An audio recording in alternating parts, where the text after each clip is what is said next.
La máscara de la furia imparable.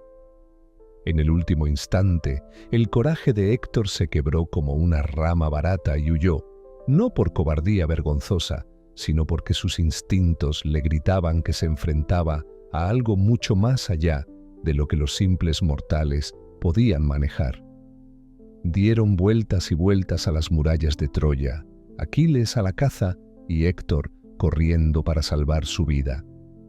Los dioses presenciaron el espectáculo, con Apolo, quien había salvado el pellejo de Héctor innumerables veces, y Atenea, quien se aseguró de que Aquiles no tropezara repentinamente con sus propios pies. Fue Atenea, siempre entrometida, quien puso fin a la persecución al presentarse ante Héctor, disfrazada de su hermano.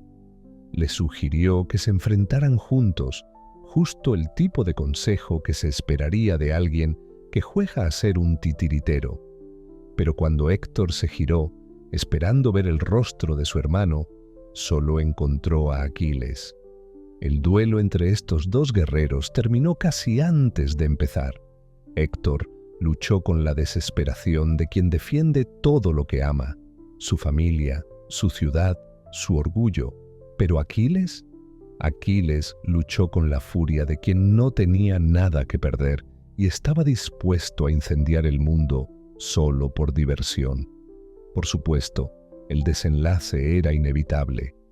La lanza de Aquiles se coló por una pequeña abertura en la armadura de Héctor, una abertura en la misma armadura que una vez perteneció al propio Aquiles. ¿Quién lo vio venir? Mientras Héctor yacía allí, con la vida agonizando, lanzó una última súplica desesperada. Por favor, no dejes que mi cuerpo sea devorado por perros y pájaros. Pagaré cualquier rescate.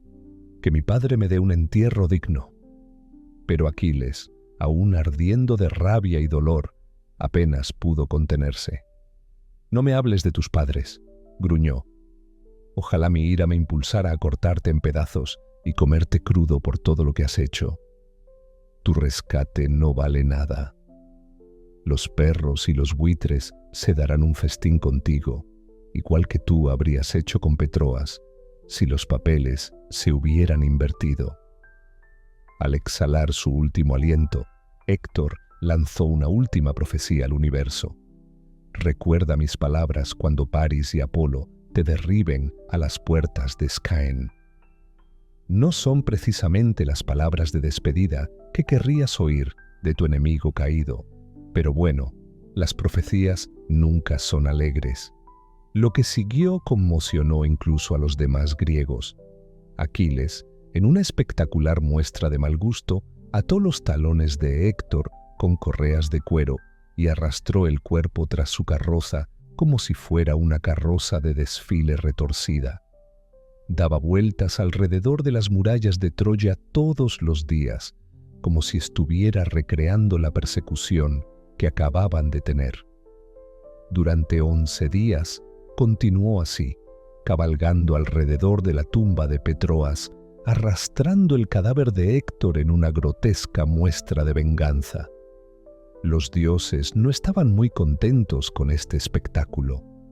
Zeus, harto, envió a Tetis para que hiciera entrar en razón a su hijo.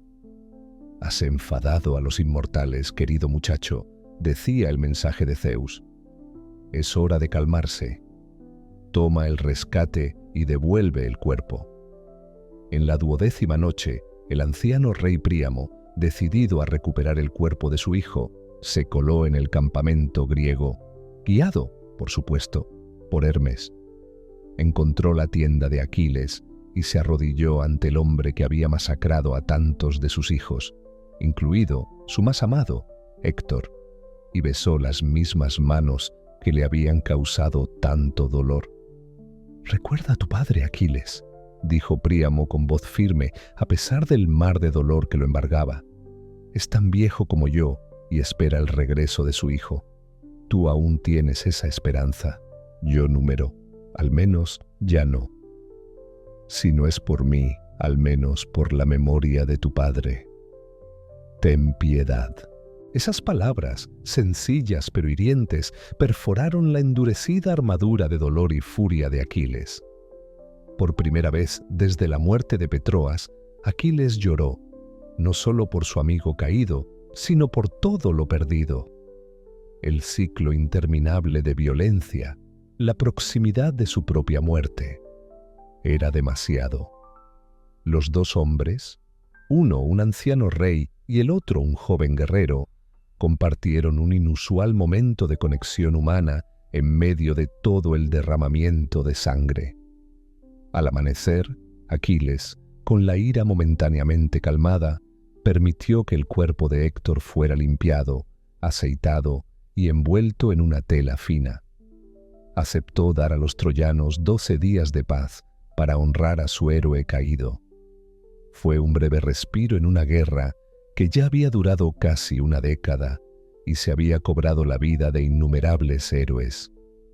Mientras se celebraba el funeral de Héctor dentro de los muros de Troya, Aquiles permanecía junto al mar, contemplando las oscuras aguas. Su ira se había disipado, pero el precio había sido inmenso. Su propia muerte era una certeza, como el sol naciente tras cada noche oscura. La tregua de 12 días fue como un sueño fugaz en la interminable pesadilla de la guerra. Al terminar la tregua, la batalla se reanudó con renovada furia. A pesar de la derrota de Héctor, Troya seguía firme tras sus inexpugnables murallas. Y los griegos, aunque contaban con Aquiles de vuelta, habían sufrido tanto que un asalto directo a esas legendarias murallas ya no era una opción.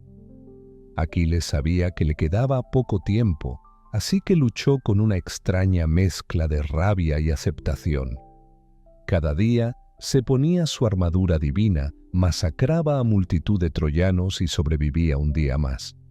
La profecía se cernía sobre él como una nube oscura, pero él siguió adelante. Los griegos finalmente ganaban terreno, pero la victoria seguía fuera de su alcance. Y entonces, como una tormenta inesperada del este, llegó una nueva heroína para reforzar las defensas de Troya. Pentesilea, la reina amazona, al mando de un batallón de feroces guerreras. Buscaba gloria, redención y quizás un poco de venganza, porque ¿quién no quiere participar en la acción cuando se trata de guerras gigantescas y destinos trágicos? ¿Te gusta este personaje? El destino, ese astuto titiritero, había empezado a mover los hilos y el escenario estaba preparado para el caos.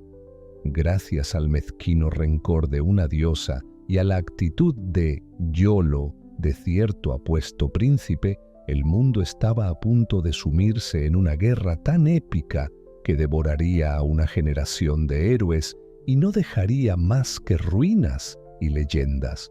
El barco de París surcaba las olas del Egeo como si supiera que protagonizaba una tragedia. Encubierta, Helena, envuelta en una capa rociada con sal, brillaba con su cabello dorado como si acabara de salir de un anuncio de champú.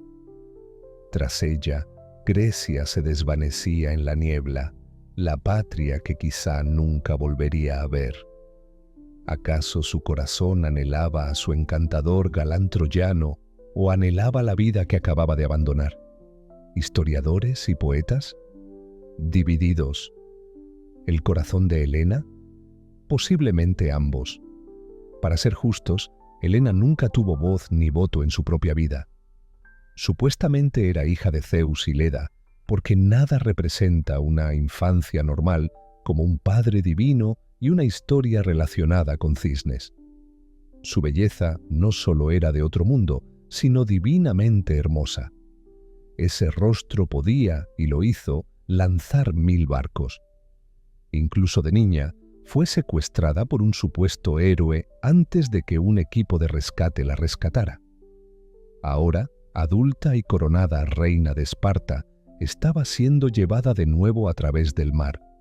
Básicamente, el secuestro más glamuroso de la historia. París, mientras tanto, disfrutaba de la victoria.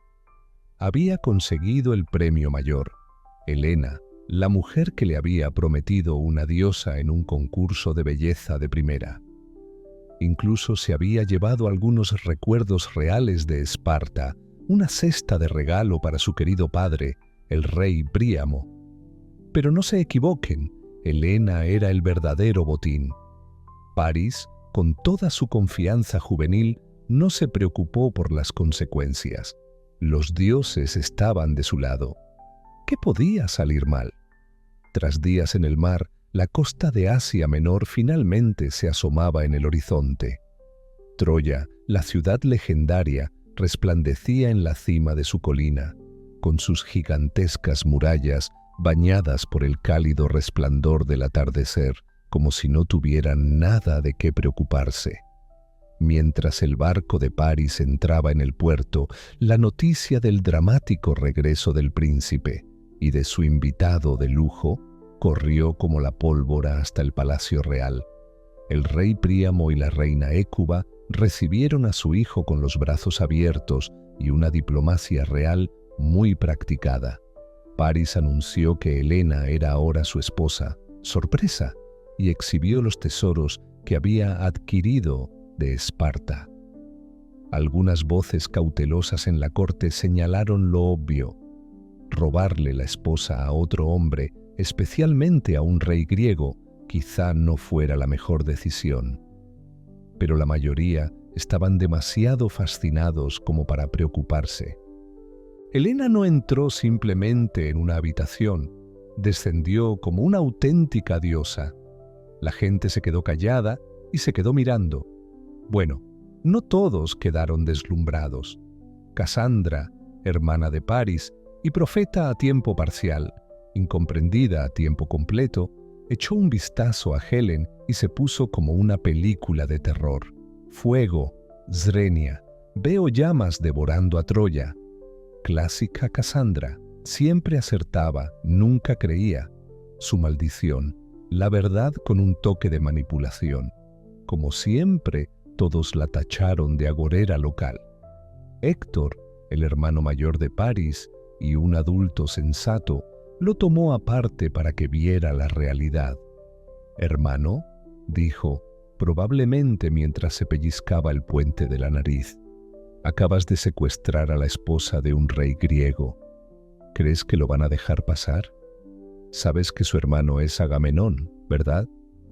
Ese tipo colecciona rencores, como otros coleccionan ánforas». Paris simplemente se encogió de hombros.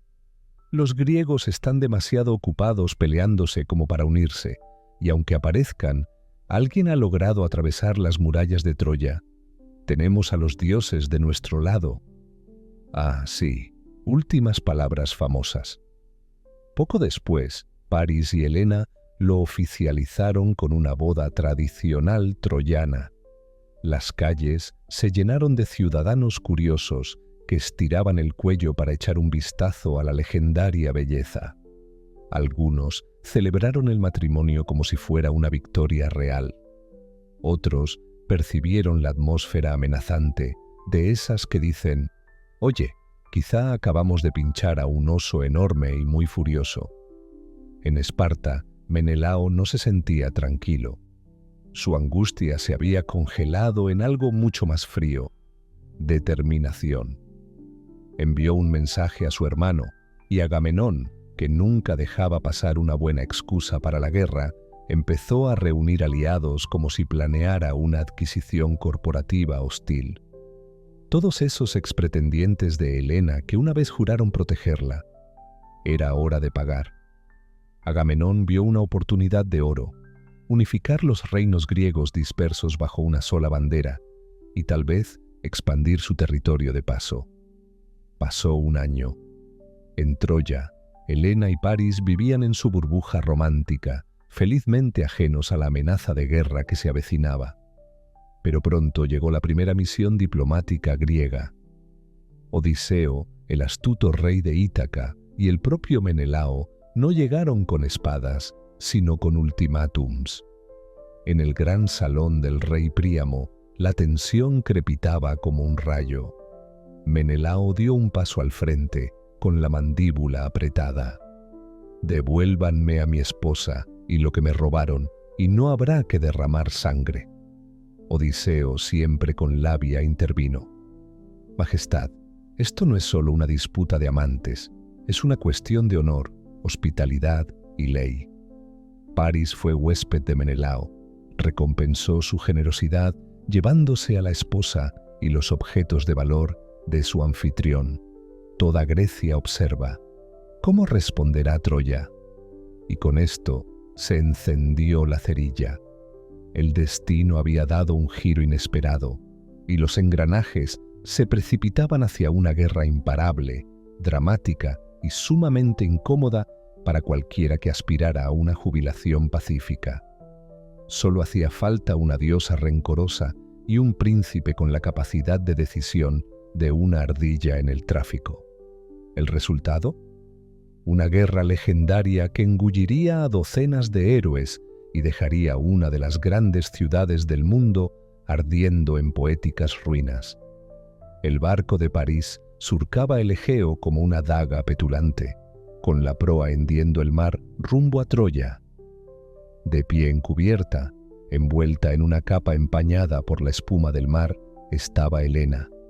Cabello dorado, mirada indescifrable y muy posiblemente arrepintiéndose de cada decisión reciente. Tras ella, la costa griega se desvanecía en la niebla, junto con el matrimonio, la corona y la patria que acababa de desvanecer. ¿Acaso su corazón latía con fuerza de amor prohibido por el apuesto príncipe a su lado? ¿O gritaba en voz baja, ¿qué he hecho? Los bardos, a pesar de sus cánticos, nunca lo sabían con certeza. Helena nunca había sido del todo dueña de su propia trama.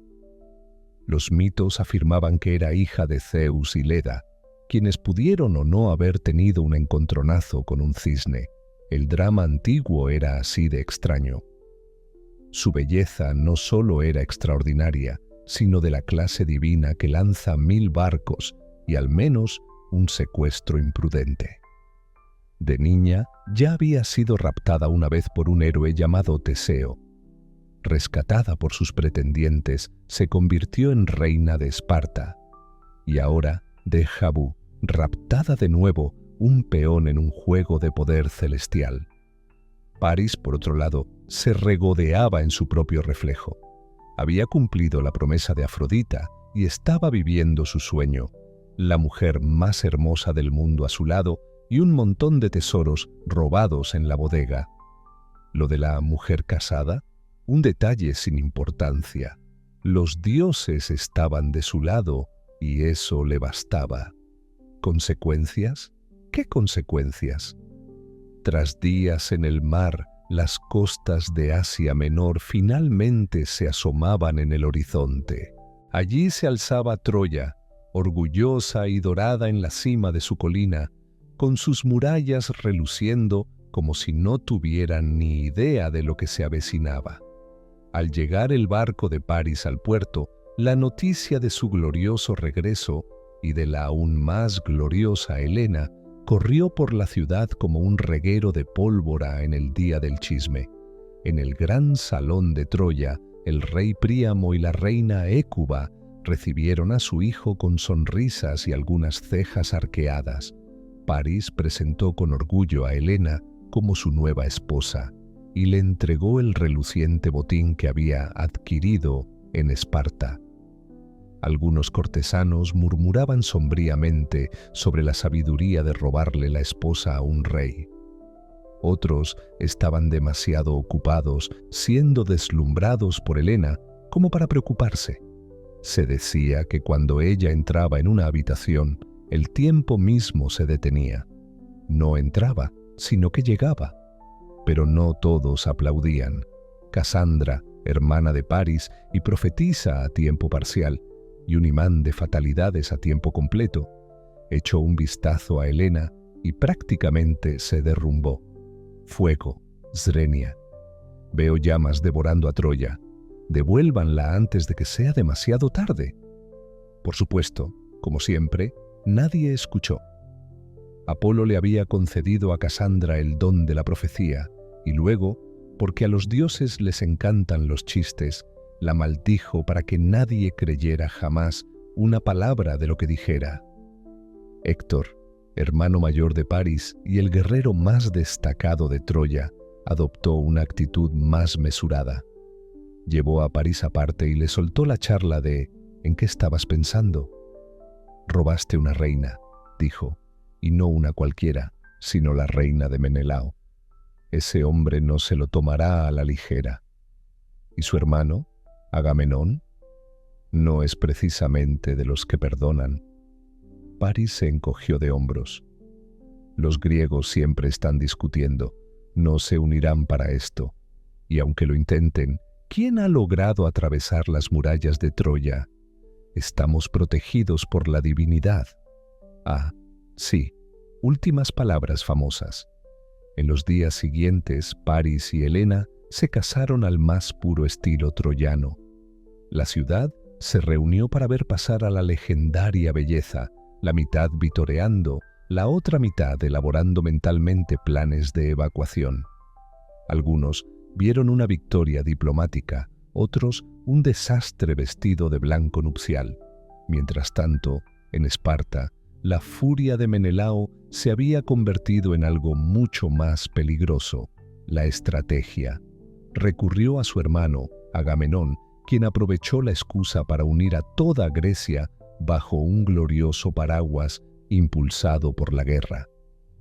Ya no se trataba solo de Helena, se trataba de orgullo, política y poder. Todos los ingredientes para una epopeya que duraría una década. Helena y París pasaron casi un año disfrutando de la vida en Troya, ignorando felizmente la bomba de relojería que representaba la ira griega. Entonces llegó la primera misión diplomática.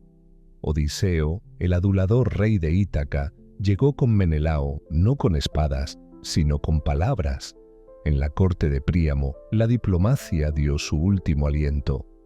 «Devuélveme a mi esposa y el tesoro que robaste», exigió Menelao, con los dientes casi rechinando. «Hazlo, y no habrá derramamiento de sangre». Odiseo añadió su voz aterciopelada a la mezcla. «Rey Príamo, esto no es solo una pelea de amantes. Se trata de las sagradas leyes de la hospitalidad. París fue recibido en Esparta como huésped. Se fue con la esposa del anfitrión y la mitad de la vajilla de plata. Toda Grecia observa.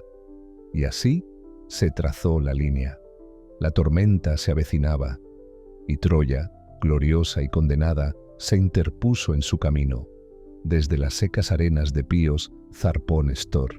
Imagínense al Gandalf de los reyes griegos sin bastón ni sombrero, el más anciano de todos, más sabio que un búho promedio y aún lo suficientemente ágil como para comandar una flota de 90 barcos. Y no estaba solo, oh no.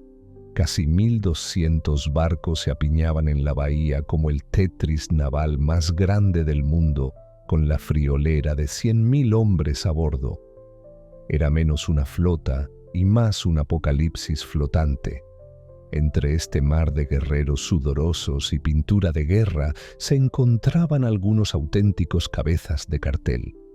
Estaba Filuctitas, dueño de la antigüedad definitiva, el arco de Heracles, capaz de arruinarle el día a cualquiera desde el otro lado del campo de batalla. Idom, ya saben, el tipo con el casco de colmillo de jabalí que gritaba «Lucho y soy elegante», lideraba a los cretenses.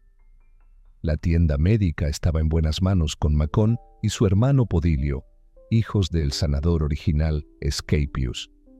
Y supervisándolo todo como un centro de control de misiones mitológico, estaba Calco, el hombre de las profecías, siempre con la mirada perdida en el cielo, como si viera spoilers. Pero a pesar de toda esa fuerza y poderío, la flota no se movió, ni una sola brisa. La bahía estaba tan quieta que parecía patinar sobre hielo. Los días se convirtieron en semanas y la frustración en una crisis existencial. ¿Era una broma divina? ¿Un jajaja no cósmico? Algunos decían que los dioses estaban bloqueando la señal de Wi-Fi a Troya. Otros murmuraban sobre empacar y volver a casa antes de que Poseidón empezara a cobrar el alquiler. Entra Calco, con cara de haber leído la última página de una novela de terror. ¿El motivo de la paralización meteorológica? Artemisa, diosa de la caza, apasionada por los ciervos al parecer. Alguien, sin mencionar nombres, había disparado a una de sus mascotas sagradas en su arboleda sagrada, y ese alguien no era otro que Agamenón, el rey supremo con un gran talento para las malas decisiones.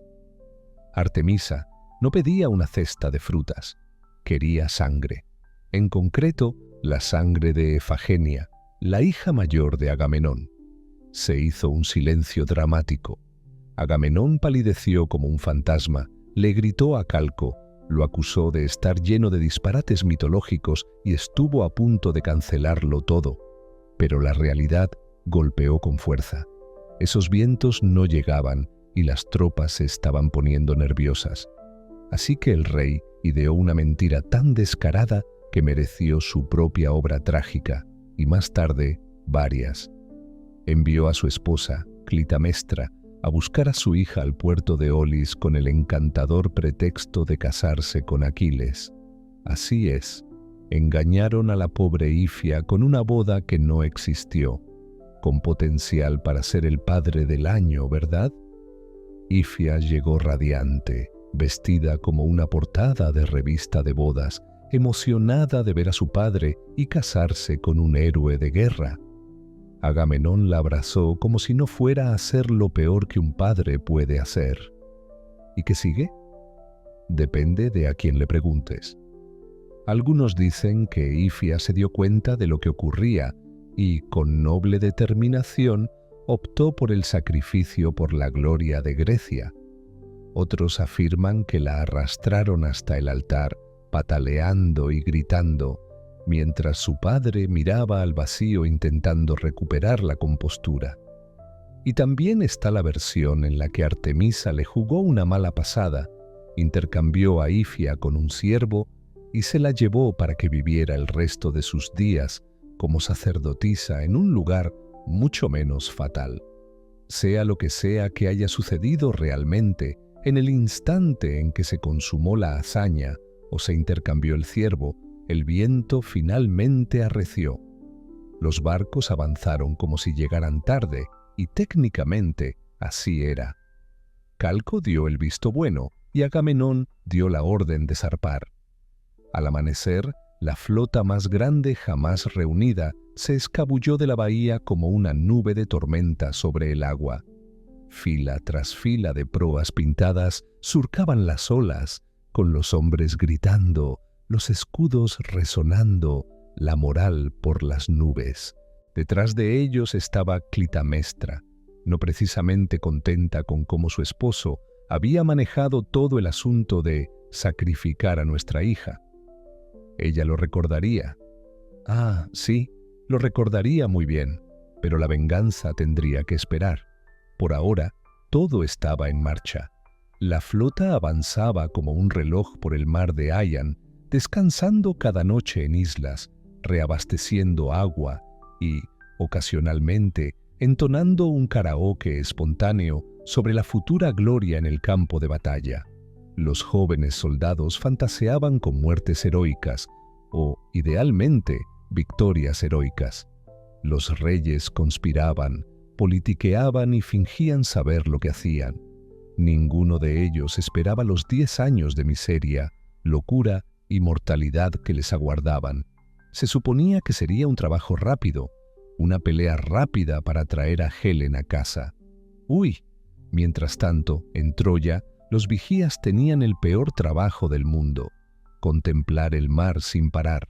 Dentro de la ciudad, Héctor dirigía ejercicios militares, poniendo a todos en forma para la partida de guerra que llamaba a su puerta. París, el que empezó todo este lío al fugarse con Helena, se relajaba en el lujo, posiblemente empezando a darse cuenta de que había traído consigo un continente de problemas. ¿Y Helen? Los antiguos bardos no dicen nada. ¿Sentía culpa? ¿Arrepentimiento? Quizás una extraña combinación de ambas con un toque de ¿qué he hecho? Nunca lo sabremos, pero una cosa es segura. Los vientos soplaban, los dioses estaban observando y la historia estaba a punto de volverse muy, muy ruidosa. Esta conversación ha sido útil hasta ahora. Érase una vez, en una tierra llena de leyendas y grandes expediciones navales, Néstor, el más anciano y sabio de todos los reyes, básicamente la versión griega de tu abuelo, que lo sabe todo, zarpó de las arenosas costas de Píos con una flota de 90 barcos. Son muchísimos, pero espera, para cuando toda la tripulación se reunió en la bahía, había casi 1.200 barcos, repletos con unos 100.000 hombres. Menudo revuelo. Entre estos héroes marineros, algunos nombres destacaron. Estaba Filuctitas, quien poseía un arco tan poderoso que fue forjado por el mismísimo Heracles. No era un arco cualquiera, claro está. Luego estaba Idom Dominus, el líder cretense, luciendo un casco decorado con los colmillos de alguna bestia antigua. ¿Por qué conformarse con lo normal cuando se puede tener ese estilo? No podíamos olvidar al dúo de sanadores, Mecon y su hermano Podilio, hijos del dios Escepio, quienes estaban listos para curar a los heridos con habilidades médicas divinas. Y por supuesto, el siempre atento vidente, Calco, quien estaría ocupado diciéndoles a todos lo que sucedería a continuación, les gustara o no. Pero a pesar de la enorme concentración de potencia y fuerza, estos barcos estaban varados. Durante semanas, los vientos fueron tan calmados como un panqueque, dejando a la poderosa flota vagando en el puerto como un grupo de piratas aburridos, esperando a que algo sucediera. A medida que pasaban los días, la gente empezó a quejarse. Algunos pensaron que los dioses se estaban riendo a su costa. Otros pensaron que era mejor empacar y regresar a casa antes de que el invierno empeorara las cosas. Necesitando desesperadamente una intervención divina, Agamenón, líder de esta colosal armada, recurrió a Calco, el adivino. Calco, con una expresión demasiado seria para alguien que solo se ganaba la vida observando nubes y pájaros, finalmente habló. Así que este es el asunto. La diosa Artemisa está conteniendo los vientos. ¿Por qué? Bueno, porque tu ser real, Agamenón, mató a uno de sus ciervos sagrados y quiere justicia. ¿Y adivina qué? No acepta disculpas a medias. Quiere que tu hija, Efagenia, se vaya. Dio paso a una exclamación dramática. El rostro de Agamenón palideció como un fantasma. Su hija, su orgullo y alegría, sacrificada como un cordero en un altar. No ocurriría. Agamenón, con una rabieta digna de un rey griego, gritó que Calco se lo estaba inventando e incluso consideró abandonar la misión. Pero como los vientos seguían negándose a ser amables y otros reyes murmuraban sobre regresar a casa, el coraje de Agamenón se desmoronó. Así que envió un mensaje a su esposa diciéndole que trajera a Efagenia a la bahía, pero que en lugar de un sacrificio macabro, le dijera que estaba a punto de casarse con Aquiles. Clásica jugada de padre, ¿verdad? Mentir por el bien común, aunque al final le saldría fatal. Clitamestra, creyéndose la artimaña, y Efagenia, ataviadas para una boda, se dirigieron al puerto. Efagenia estaba emocionada. Se casaría con el legendario Aquiles. Pero al llegar, la recibió un padre con lágrimas en los ojos. Sí, esa no es la mirada que uno busca cuando espera llegar al altar. Lo que sucedió después depende de a quién le preguntes. Algunos dicen que Efagenia lo descubrió, demostró una valentía heroica y se ofreció en sacrificio para salvar a los griegos. Otros dicen que fue arrastrada hasta el altar gritando por su vida mientras su padre se alejaba avergonzado. Una tercera versión afirma que la propia Artemisa intervino en el último momento, llevándose a Efagenia para convertirse en sacerdotisa a un lugar lejano, salvándola de su terrible destino. Sea como fuere, una vez realizado el ritual, los vientos finalmente decidieron seguirle la corriente. La gran flota, finalmente capaz de navegar, izó las velas y partió. Al amanecer, la armada más grande jamás vista salía de la bahía, con las velas ondeando al viento. Se dirigían hacia Troya, con las cubiertas repletas de guerreros listos para hacer historia. De vuelta en el puerto, Clitamestra, desconsolada y furiosa, ardía de odio hacia su esposo. Ese odio algún día conduciría a la caída de Agamenón. Pero por ahora, los griegos se encaminaban hacia la batalla de su vida. Los barcos seguían navegando a un ritmo constante y cada noche paraban en una isla para buscar agua. Cada mañana zarpaban de nuevo, acercándose poco a poco a las costas de Troya. Mientras navegaban, los hombres soñaban con gloriosas victorias y los bardos cantaban canciones de gloria futura. Lo que no sabían es que este viaje era solo el comienzo de una lucha de 10 años que costaría la vida de innumerables héroes y se convertiría en una saga para la historia. De vuelta en Troya, los centinelas permanecían en las murallas, observando a lo lejos, esperando el primer avistamiento de los barcos griegos. Dentro de la ciudad, Héctor se afanaba en entrenar a los troyanos para el inevitable enfrentamiento. Mientras tanto, París, cómodamente en su palacio con Helena, quizá comenzaba a darse cuenta del lío en el que se había metido. En cuanto a Helena, bueno, solo podemos imaginar qué pensaba mientras esperaba la llegada de sus compatriotas. ¿Se arrepentía de su decisión? ¿Se sentía triunfante? ¿O se trataba de algo mucho más complejo? Los poemas antiguos no se pronuncian mucho sobre sus sentimientos, dejándonos a nosotros la tarea de llenar los vacíos. Pero una cosa era segura: los vientos que habían sido tan tenaces ahora soplaban con firmeza, llevando a la flota griega cada vez más cerca de Troya. Los dioses observaban desde el Olimpo, algunos animando a los griegos, otros a los troyanos, y todos esperando con ansias el choque de titanes que pronto se desataría. Que comience el juego. Las vastas llanuras de Ilium se alzaban ante ellos. Lo que había comenzado como un gesto cortés en un banquete de bodas, una manzana dorada, estaba a punto de convertirse en un verdadero desastre. La gran flota griega, una ciudad flotante de madera y lona, surcaba el Egeo como un cuchillo caliente cortando mantequilla. La espuma del agua estallaba bajo los 1000 cascos mientras los marineros remaban al ritmo de los tambores.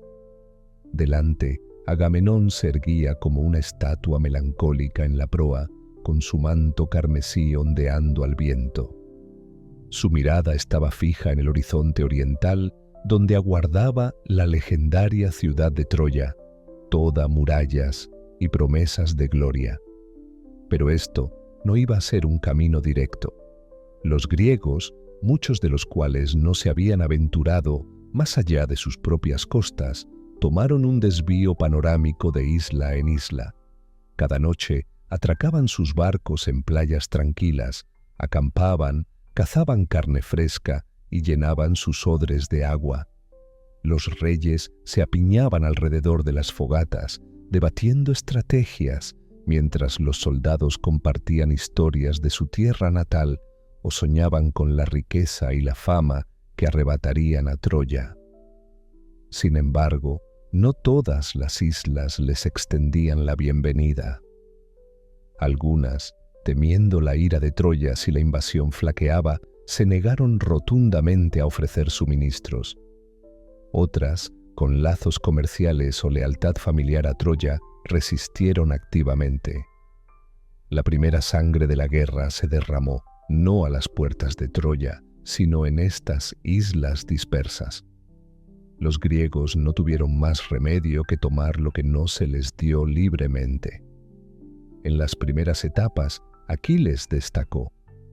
En la isla de Tenidos, mientras los lugareños les tendían una emboscada mientras recogían agua, Aquiles lideró una carga que derrotó a los defensores y capturó su asentamiento. Allí también obtuvo un premio muy importante, Briseida, una doncella que más tarde desencadenaría la infame rabieta de Aquiles y su dramática salida de la guerra. ¡Ay, las cosas que hacemos por amor, o por orgullo, o por ambos! Siguiente parada, la isla sagrada de Lemnos. Aquí, Filitas, el arquero con el legendario arco de Heracles, tuvo mala suerte. Fue mordido por una serpiente venenosa que custodiaba un santuario. La mordedura se volvió desagradable y el hedor de su pie supurante se volvió tan insoportable que los demás griegos no soportaban estar cerca de él. En un momento de fría practicidad, Agamenón, siguiendo el consejo de su fiel consejo, decidió dejar a los filitas para que murieran solos en Lemnos. ¡Qué hermosa manera de tratar a un camarada herido!, ¿verdad? Pero este acto de crueldad se les volvería en contra cuando los griegos tuvieran que implorar la ayuda de los filitas. ¿Alguien quiere karma? A medida que la flota se acercaba a Troya, Menelao se ponía cada vez más nervioso. Habían pasado 10 largos años desde la última vez que vio a Helena, 10 años durante los cuales su amor por ella se había convertido en una furiosa sed de venganza. ¿Me recordará?, reflexionó una noche, bebiendo vino con su hermano bajo un cielo estrellado. ¿Sigue siendo tan hermosa como decían los poetas, o el tiempo ha apagado su resplandor divino? Agamenón, siempre práctico, no le servía de mucho. No pensaba en Helena. Su mente estaba fija en las rumoreadas riquezas de Troya y en la gloria de conquistar una ciudad que se decía inexpugnable. Aunque en el fondo quizá estuviera lidiando con la culpa por la hija que había sacrificado para llegar a este punto. Pero bueno, así es la guerra. Antes de que toda la flota griega pudiera desembarcar en Troya, había que responder a una pregunta breve, pero crucial. ¿Dónde, exactamente, debían desembarcar? La costa cerca de Troya distaba mucho de ser ideal, y los troyanos seguramente estaban vigilando. Néstor, el antiguo sabio de los reyes, sugirió que al principio fueran con cuidado, no revelaran la fuerza total de la flota todavía. Envía primero un pequeño grupo, aconsejó, para explorar la costa y poner a prueba las defensas troyanas. Adicio, siempre con la voz de la razón, estuvo de acuerdo, pero añadió: antes de empezar a destrozarlo todo, intentemos la diplomacia. Quizás Troya vea el poder de nuestra armada y simplemente devuelva a Helena, junto con algunas reparaciones, sin derramar una sola gota de sangre.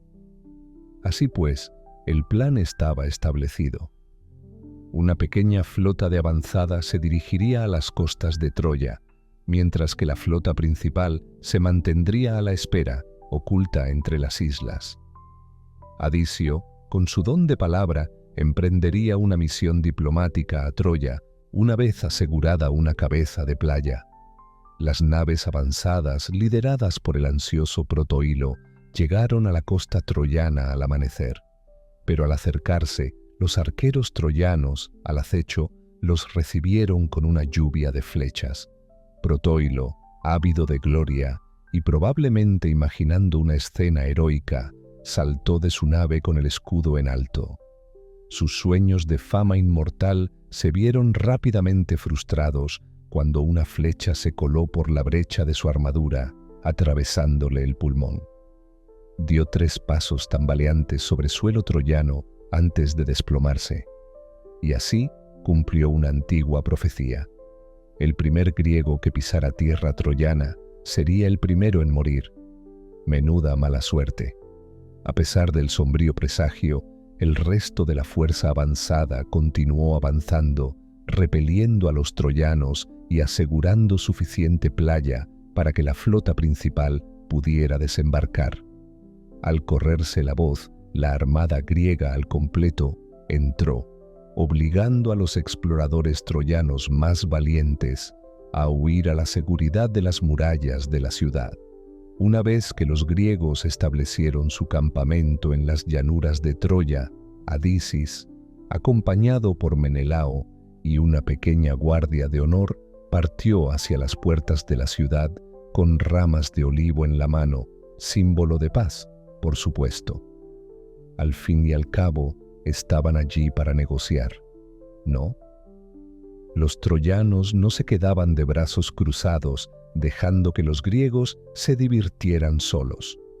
Héctor, el gran guerrero de Troya y hermano mayor y más sabio de París, lideraba constantemente audaces incursiones en el campamento griego. Era imposible no verlo. Su yelmo, con su penacho de crin, lo hacía parecer como si estuviera a punto de entrar en batalla o encabezar un desfile.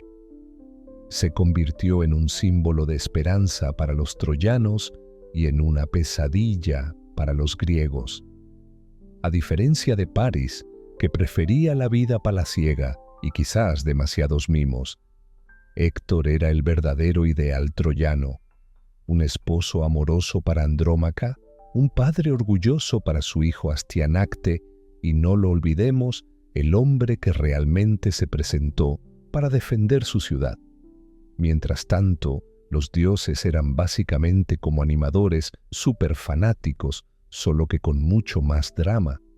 Apolo, el dios que disparaba flechas más rápido que un cartero promedio, animaba a Troya. Afrodita, la diosa del amor, que básicamente fue la razón por la que comenzó toda la guerra, gracias, París, también estaba del lado de Troya. Ares, quien claramente tenía predilección por la violencia, se enfrentaría al derramamiento de sangre. Del lado griego, Hera y Atenea estaban furiosas por el pequeño fiasco del juicio de París, ese concurso de belleza. Y Poseidón aún guardaba rencor desde hacía mucho tiempo, cuando un rey anterior de Troya lo hizo enfadar. Vaya si guardar rencor. En cuanto a Zeus, el gran jefe de todos los dioses, intentó mantenerse neutral. Pero seamos realistas, a menudo parecía inclinar la balanza hacia Troya.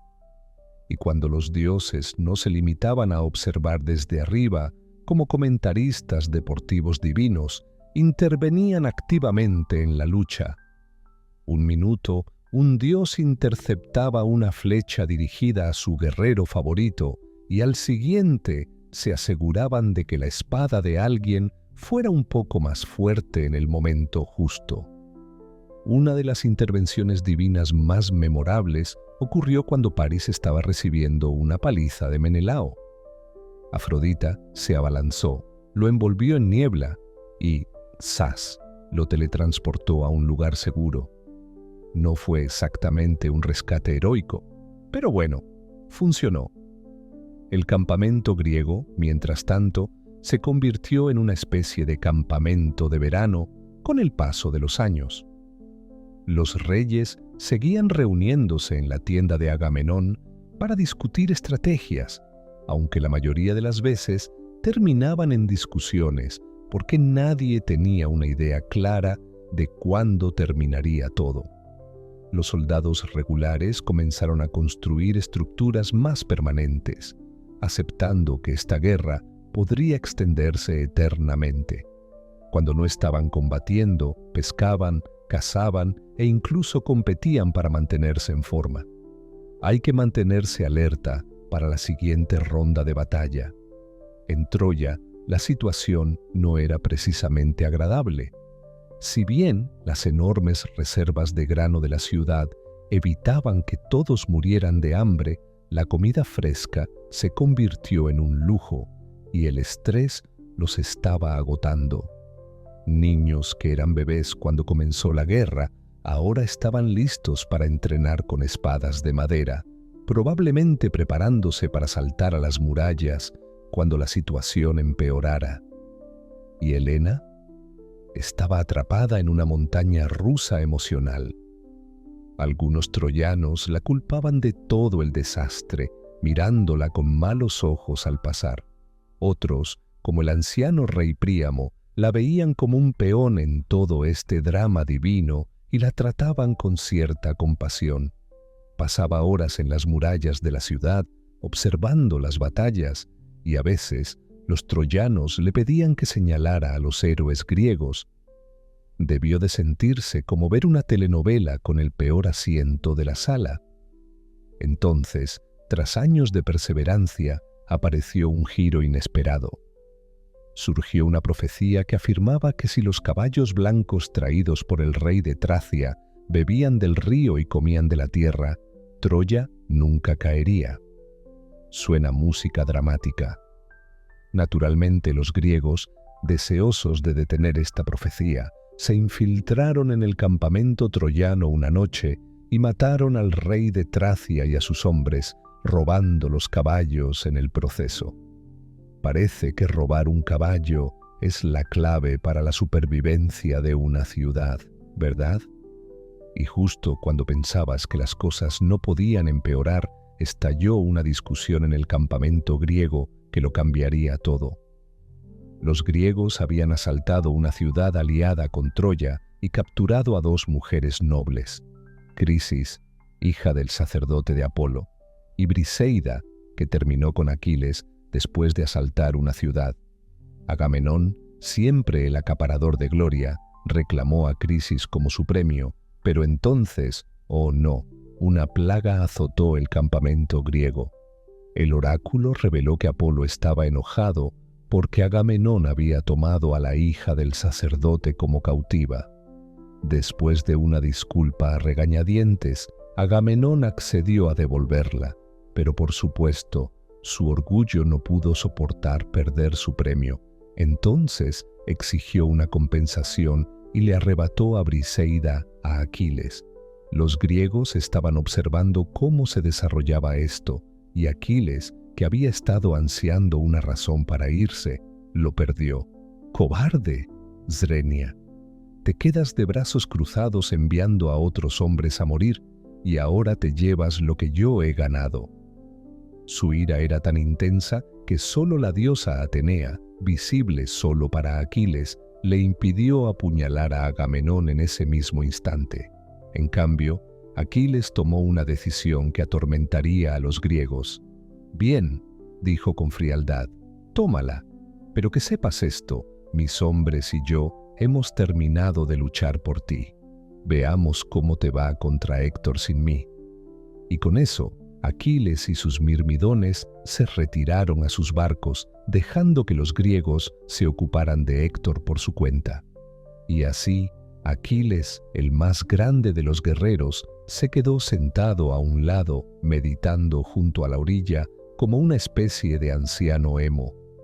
Los troyanos no se quedaban de brazos cruzados esperando la derrota, ofrecían una lucha férrea.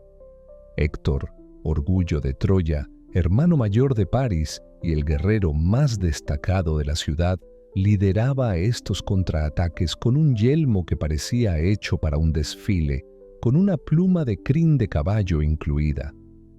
Héctor no era solo un guerrero, era la estrella troyana. Era aquel a quien los soldados se unían y a quien los guerreros griegos temían. A diferencia de Paris, quien parecía más interesado en holgazanear en palacio que en la batalla, Héctor era la personificación de la nobleza troyana.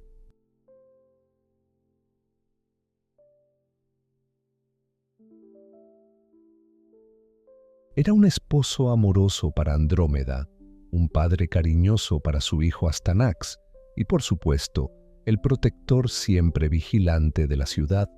Ahora bien, los dioses eran como ese grupo de chat donde nadie se pone de acuerdo en nada. Apolo, el dios arquero, estaba totalmente de acuerdo con Troya. Afrodita, la diosa que inició la guerra, se puso del lado de los troyanos y Ares estaba totalmente entregado a la carnicería. Mientras tanto, los griegos también tenían su escuadrón divino.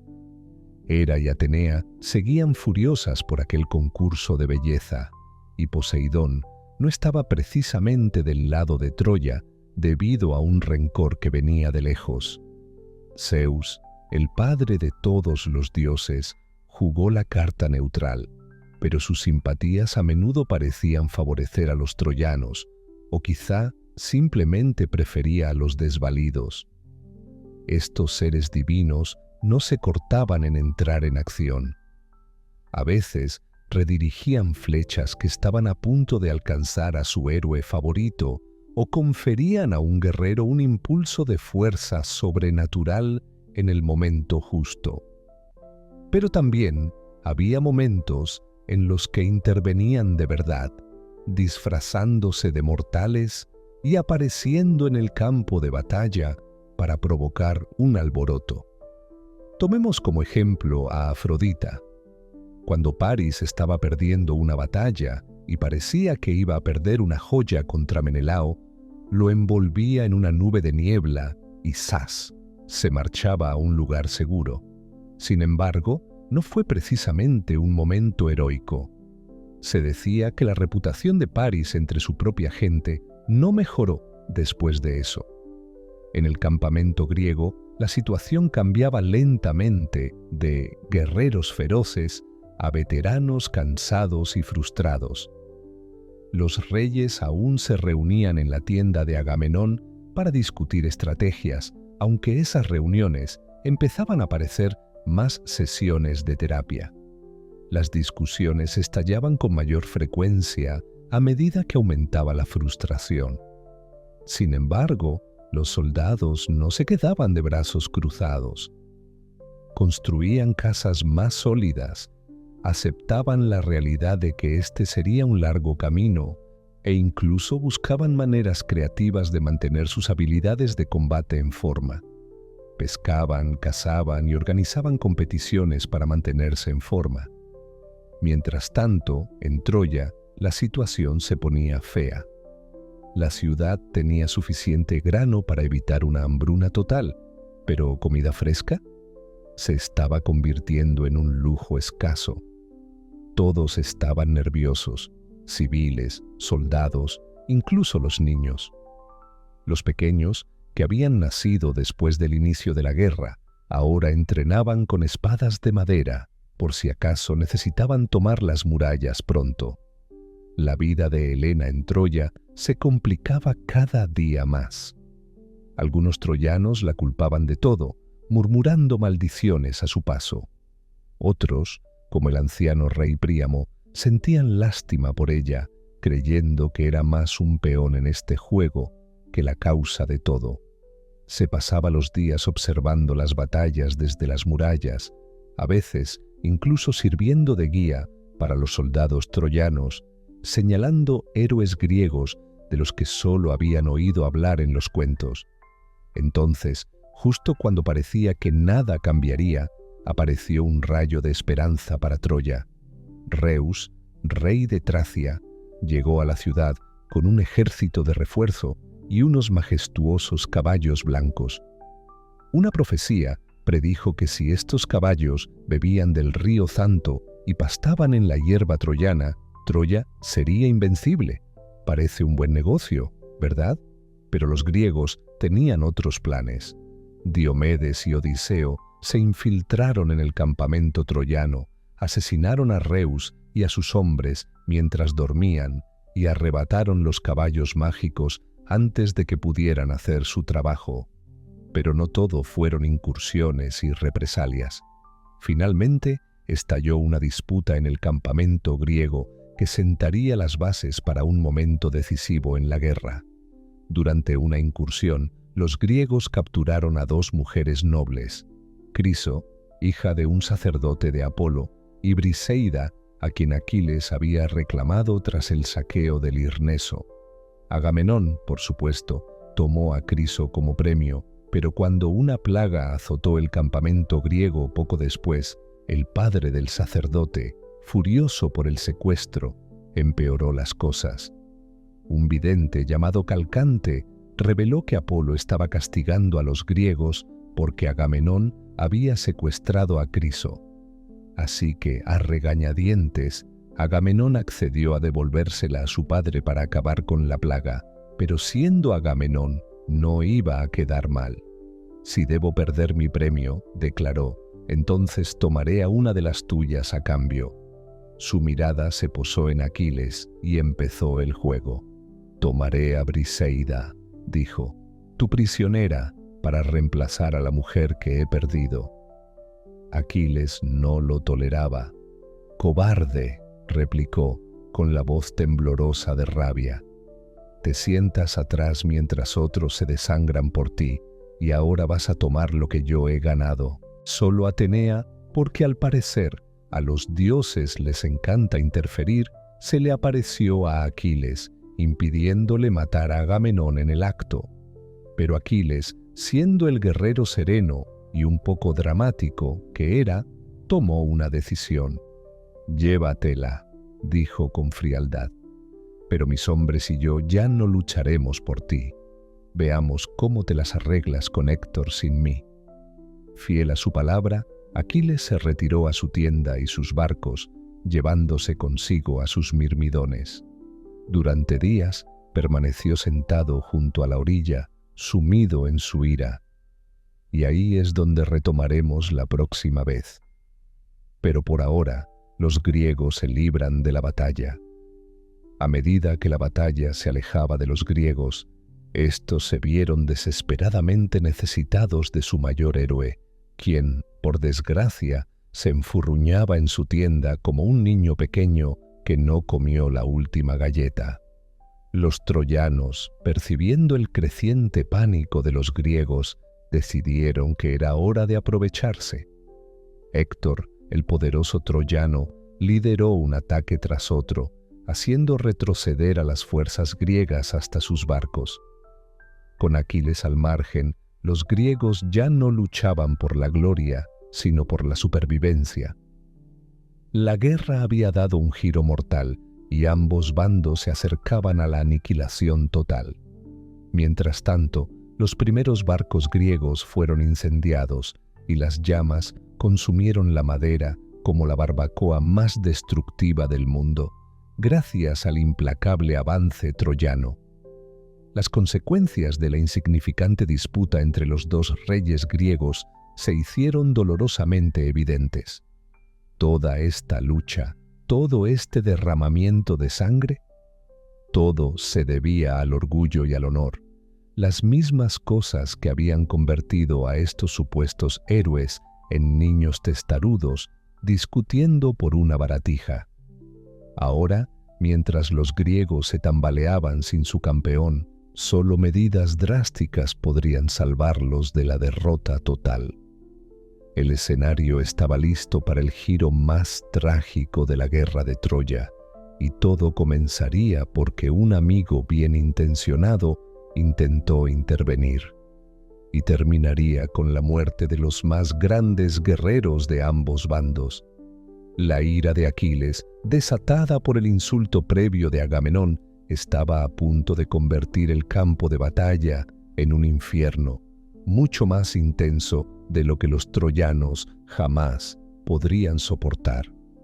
Mientras el humo llenaba el cielo sobre el campamento griego, más barcos ardían en llamas. Los troyanos, envalentonados por el liderazgo de Héctor y la notoria ausencia de Aquiles, estaban en racha. Los griegos lucharon con valentía, pero era evidente que los estaban empujando hacia atrás, hasta el mar que los había traído a estas costas malditas. Mientras tanto, Aquiles, sentado en su tienda como una estrella de rock pensativa, observaba el caos que se desataba afuera. Su armadura colgaba intacta en su soporte. Su legendaria lanza, que probablemente podría servir también como arma de destrucción masiva, reposaba perezosamente contra la pared.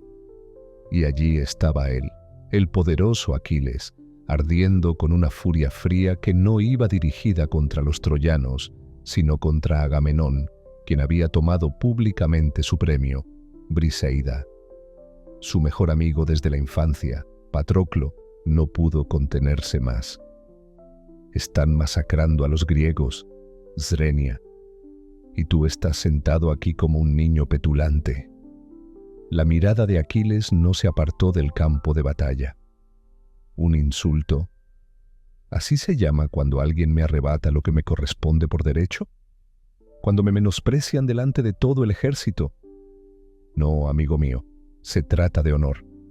Sin él, un hombre no es nada. Finalmente, tras ver cómo los griegos eran aplastados, Agamenón tuvo una lucidez y se dio cuenta.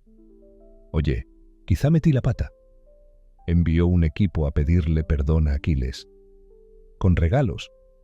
Montones de regalos. Hablamos de 7 trípodes, 10 talentos de oro, 20 calderos de bronce, 12 caballos, 7 mujeres expertas, 20 troyanos cautivos, e incluso una hija con la que casarse. Es decir, había prácticamente el equivalente a una ciudad entera en tesoros. Odiseo, Áyax y el anciano Fénix, que debía de ser la versión griega de tu sabio y bien intencionado abuelo, llegaron con todo esto, intentando convencer a Aquiles con palabras de paz y razón. Pero Aquiles no le impresionó. No iba a luchar por Agamenón, a quien consideraba deshonroso. No quiero ninguno de sus regalos, declaró Aquiles. Ni su oro, ni sus mujeres, ni su amistad. Que se encargue del desastre que ha creado. Los enviados regresaron con las manos vacías, y los griegos se prepararon para lo peor. Pero Aquiles no era del todo despiadado. A medida que las fuerzas de Héctor se acercaban, permitió que su íntimo amigo Patroclo tomara prestada su icónica armadura y liderara a los sirendones a la batalla. «Ve, ponte mi armadura», dijo Aquiles. «Los troyanos pensarán que me he reincorporado a la lucha, y eso debería asustarlos. Solo recuerda, hazlos retroceder de los barcos, pero no los persigas hasta Troya». Patroclo, como era de esperar, se dejó llevar un poco. Se puso la brillante armadura de Aquiles, su reluciente peto, sus grebas plateadas, todo el conjunto. Y, sorpresa, al ver la legendaria armadura, los troyanos comenzaron a retirarse, aterrorizados por el regreso de Aquiles. Patroclo lideró a los sirendones con fiereza, destrozando las líneas enemigas y repeliéndolos de los barcos en llamas. Pero entonces, en su sed de sangre, ignoró las instrucciones de Aquiles. En lugar de retirarse, siguió persiguiendo a los troyanos hasta las murallas de Troya. Resulta que a los dioses no les gusta que los ignores. Apolo, siempre el rey del drama, hizo retroceder a Patroclo 3 veces cuando intentó cargar contra las murallas de la ciudad. «Regresa, Patroclo», le advirtió el dios. «Este no es tu destino». Pero, atrapado en el frenesí de la batalla y la euforia de ser temido, Patroclo no escuchó. Y entonces, ¡bum!, Apolo atacó. El dios le quitó el yelmo a Patroclo, aturdiéndolo justo cuando un guerrero troyano, Euforbo, lo apuñalaba por la espalda. Herido y mareado, Patroclo cayó en los brazos del destino, desencadenando la cadena de acontecimientos más trágica hasta la fecha. Máscara de furia imparable. En el último momento, la determinación de Héctor se quebró. Dio media vuelta y huyó, no por cobardía, sino porque en el fondo sabía que se enfrentaba a algo mucho más allá de los simples mortales. Los 2 guerreros, Aquiles y Héctor, rodearon las murallas de Troya como una extraña y sangrienta danza, una persecución que habría parecido casi cómica de no ser tan trágica. Aquiles persiguió, Héctor corrió, y sobre ellos los dioses se recostaron con sus palomitas. Apolo, siempre protector de Héctor, observaba desde su posición celestial, mientras Atenea le daba a Aquiles un empujoncito para que no cayera, pero Atenea no se quedó de brazos cruzados. ¡Oh, no! Decidió intervenir y cerrar el evento con una gran actuación. Disfrazada como el hermano de Héctor, le dio la brillante idea de plantarse y luchar, como si fueran totalmente unidos, hermano. Héctor se giró, esperando refuerzos, pero en su lugar se encontró cara a cara con Aquiles. El duelo que siguió fue menos una historia de David contra Goliat y más de quien está más decidido a ser el último hombre en pie. Héctor, luchando por todo lo que amaba, entró con desesperación. Pero Aquiles luchó con la furia sanguinaria de un hombre que ya lo había perdido todo. Y, admitámoslo, el resultado nunca estuvo en duda. La lanza de Aquiles encontró una pequeña brecha en la armadura de Héctor, la misma armadura que Aquiles había usado antes. Poético, ¿verdad? Mientras Héctor exhalaba su último aliento, hizo una última petición. Por favor, por amor a Dios, no dejes que mi cuerpo sea devorado por perros y buitres. Acepta el rescate que ofrece mi padre, que me dé un entierro digno. Pero Aquiles no estaba para la compasión. No me ruegues por mis padres, gruñó. Ojalá mi furia me impulsara a cortar tu carne y comérmela cruda por lo que has hecho. Ningún rescate te salvará. Los perros y los buitres pueden contigo, igual que tú le habrías hecho a Patroclo si hubieras tenido la oportunidad. Con su último aliento, Héctor se despidió.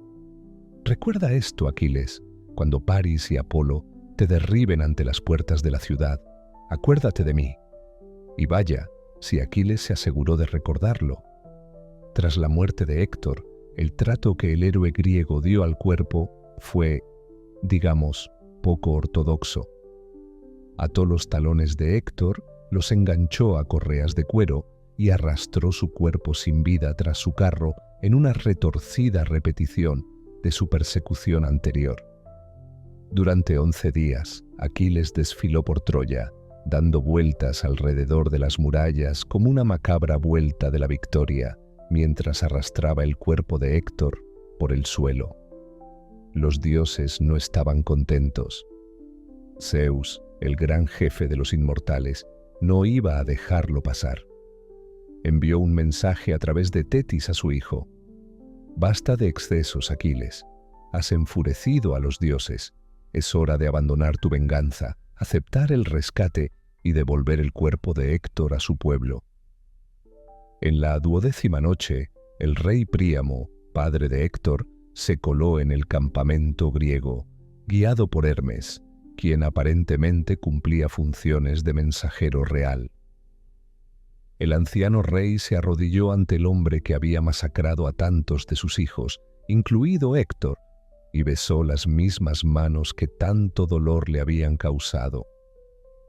«Recuerda a tu padre», dijo Príamo con voz sorprendentemente firme. «Es tan viejo como yo y espera a un hijo que quizá nunca regrese. Al menos él aún puede tener esperanza. A mí, en cambio, no me queda más que pena. Ten piedad, Aquiles, si no por mí, al menos por el recuerdo de tu propio padre». Por primera vez en mucho tiempo, Aquiles dejó caer su máscara de ira. Las palabras atravesaron su armadura de rabia y dolor. Lloró, no solo por Patroclo, sino por el brutal ciclo de violencia, por la futilidad de todo, y sí, por su propia muerte inevitable. Por un breve instante, dos hombres, uno viejo, otro joven, compartieron el peso de sus pérdidas, encontrando una fugaz conexión en medio de la locura de la guerra. Al amanecer, Aquiles mandó lavar el cuerpo de Héctor, untarlo con aceite y envolverlo en una tela fina. Concedió a los troyanos 12 días de paz para que pudieran celebrar los ritos funerarios adecuados. Un breve respiro en una guerra que ya había devorado casi una década de vidas. Mientras los ritos funerarios se celebraban dentro de los muros de Troya, Aquiles permanecía junto al mar, contemplando el abismo. Su furia se había saciado con sangre y lágrimas, pero el precio era incalculable. ¿Y la profecía? Aún se cernía sobre ella, intacta. La tregua de 12 días pasó rápidamente, como un sueño fugaz en la pesadilla de una guerra interminable. Al terminar la paz, la lucha se reanudó con mayor intensidad. A pesar de la muerte de Héctor, Troya seguía firme tras sus murallas. Los griegos, incluso con el regreso de Aquiles, habían sufrido demasiadas pérdidas como para enfrentarse a la ciudad de frente. Aquiles, consciente de que su tiempo se agotaba, luchó con una mezcla de rabia y resignación. Cada día se ponía su armadura divina, derrotaba a una horda de guerreros troyanos y regresaba a su tienda, con su profecía cerniéndose sobre él como una sombra. Pero, a medida que la batalla se prolongaba, surgieron nuevos héroes del bando troyano. Entra Penteilea, reina de las Amazonas. Con su banda de guerreras rudas, estaba lista para la gloria y la redención. Y mencioné que mató accidentalmente a su propia hermana en un incidente bastante desafortunado. Un gesto clásico de reina guerrera, ¿verdad? ¿Te ha sido útil esta conversación? La máscara de la furia imparable. En el último instante, la determinación de Héctor se quebró y echó a correr, no por cobardía, sino porque instintivamente comprendió que se enfrentaba a algo que incluso los dioses temían. 3 veces dieron vueltas a las murallas de Troya. Aquiles, pisándole los talones, Héctor, corriendo para salvar su vida. Arriba, los dioses observaban, cada uno con sus propios planes. Apolo, que ya había protegido a Héctor, y Atenea, que se aseguró de que Aquiles no tropezara con su propia ira. Finalmente, fue Atenea quien envolvió a Héctor con su manto divino, disfrazada de su hermano, y sugirió que dejaran de correr y lucharan juntos. Héctor, confiando en su hermano, se dio la vuelta, solo para darse cuenta de que su hermano era un fantasma, y Aquiles estaba allí, listo para infligir un gran daño. El duelo entre los 2 guerreros más grandes de la época fue breve, pero feroz. Héctor luchó con la desesperación de quien intenta proteger todo lo que ama, pero Aquiles luchó con la ferocidad que solo un hombre sin nada que perder puede mostrar. Nunca hubo duda alguna. La lanza de Aquiles encontró el único punto débil de la armadura de Héctor, la garganta, donde la única protección era una brecha en la armadura que una vez perteneció al propio Aquiles. Mientras Héctor yacía allí, jadeando, logró una última súplica. Te lo suplico, por tu vida y por tus padres, no dejes que mi cuerpo sea devorado por perros y pájaros. Acepta el rescate que mi padre ofrece y dame un entierro digno. Pero Aquiles, aún ardiendo de dolor y rabia, apenas se molestó en mostrar tal decencia humana. «No me supliques por mis padres», gruñó. «Ojalá mi furia me impulsara a cortar tu carne y comérmela cruda por lo que hiciste. Ningún rescate recuperará tu cuerpo. Deja que los perros y los pájaros te posean, como tú le habrías hecho a Petroas si hubieras tenido la oportunidad». Con su último aliento, Héctor dio una última profecía. «Acuérdate de mí el día en que Paris y Apolo te conduzcan ante las puertas esceas. Recuerda lo que te dije». Tras la muerte de Héctor, el trato que Aquiles dio al cuerpo de su enemigo conmocionó incluso a sus compatriotas griegos. Tomó el cadáver de Héctor, le atravesó los talones y los ató a su carro con correas de cuero. Luego lo arrastró por las murallas de la ciudad en una parodia repugnante de la persecución que acababan de librar. Durante 11 días, Aquiles se dedicó a rodear la tumba de Petroas, con el cuerpo de Héctor ondeando tras él como una bandera de victoria. Los dioses no lo toleraban. Zeus, observando cómo se desarrollaba la profanación, envió un mensaje a través de Tetis a su hijo. Has enfadado a los dioses con tu desmedida venganza. Es hora de calmarse. Acepta el rescate y devuelve el cuerpo de Héctor. En la 12ª noche, guiado por Hermes, el rey Príamo se coló en el campamento griego, escabulléndose hasta la tienda de Aquiles. El anciano rey, que había perdido a la mayoría de sus hijos, incluido Héctor, se arrodilló ante el asesino de sus hijos, besó las manos de Aquiles y dijo: «Recuerda a tu padre, Aquiles. Es viejo, como yo, y espera a un hijo que quizá nunca regrese. Al menos él aún puede tener esperanza mientras yo me arrodillo ante el asesino de mis hijos. Compadéceme, si no por mí, al menos por tu propio padre». Estas palabras finalmente atravesaron la armadura de ira y dolor de Aquiles. Por primera vez desde la muerte de Patroclo, lloró, no solo por su amigo, sino por todo lo perdido en la locura de la guerra. Lloró por su propia muerte inevitable y por el ciclo de violencia sin sentido que parecía no tener fin. Juntos, Aquiles y Príamo compartieron un raro momento de humanidad en medio de la carnicería. Al amanecer, Aquiles ya había lavado, untado con aceite y envuelto en tela fina el cuerpo de Héctor. Incluso concedió 12 días de paz a los troyanos para que ofrecieran los ritos funerarios correspondientes a su héroe caído. Un breve respiro en una guerra que ya había agotado casi una década de vida. Mientras el cortejo fúnebre de Héctor se celebraba dentro de los muros de Troya, Aquiles permanecía en la orilla, contemplando el mar oscuro. Su ira se había saciado con sangre y lágrimas, pero el precio era muy alto. Y por supuesto, la profecía aún se cernía sobre él. La muerte de Aquiles se acercaba, tan inevitable como el amanecer. Los 12 días de paz se sintieron como un sueño fugaz en la interminable pesadilla de la guerra.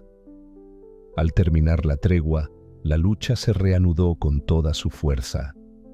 Aunque Héctor ya no estaba, las legendarias murallas de Troya permanecieron intactas. Los griegos, a pesar del regreso de Aquiles al campo de batalla, habían perdido demasiados hombres como para arriesgarse a un asalto directo.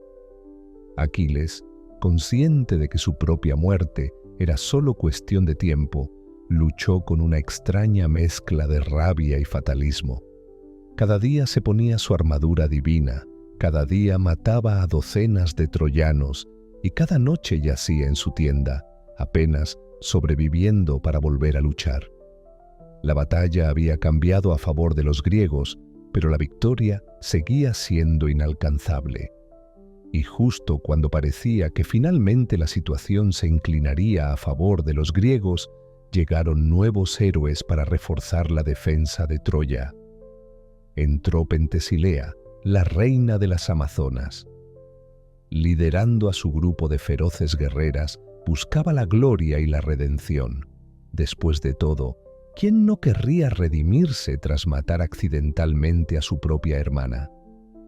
Esa fatídica noche se puso en marcha un astuto plan. La estrategia del caballo de madera que pasaría a la historia como la mayor artimaña militar de todos los tiempos.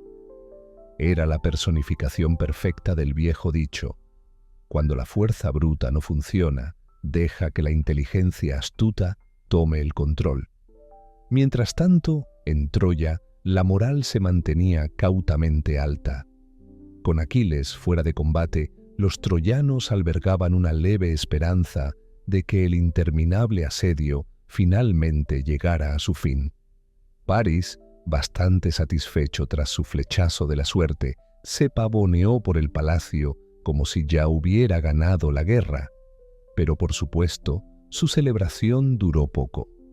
En una escaramuza no tan gloriosa, fuera de las murallas, París fue alcanzado por una flecha envenenada, cortesía de Filucto, quien había sido sacado a rastras de Lemnos después de que una profecía revelara que Troya no podía caer sin el arco de Heracles, que por casualidad Filucto poseía.